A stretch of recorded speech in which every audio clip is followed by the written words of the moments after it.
Hello viewers, welcome back to my channel. আজ সকাল সকাল ঘুম থেকে উঠেই বেরিয়ে গেছি বর্ধমানের উদ্দেশ্যে। কারণ সবার কাছে শুনছিলাম যে বর্ধমানের গোলাপবাগে নাকি প্রচুর পরিমাণ গোলাপ বিক্রি হচ্ছে। তো দুই বান্ধবী মিলে গোলাপবাগের উদ্দেশ্যে বেরিয়ে গিয়েছিলাম। তো ফাইনালি আমরা গোলাপবাগে পৌঁছে গেছি।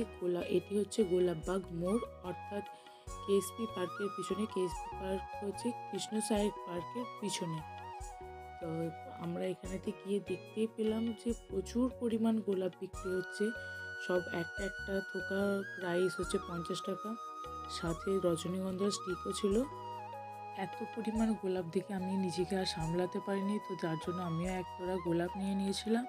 এবং সবশেষে বান্ধবীর রিকোয়েস্টে, বান্ধবীর জেদের জন্য আমাকে শপিং মল যেতে হয়েছিল ও কিছু কেনাকাটা করার জন্য। তো এখানেই মিনি ব্লগটি শেষ করছি। দেখা হচ্ছে আবার নেক্সট ভিডিওতে।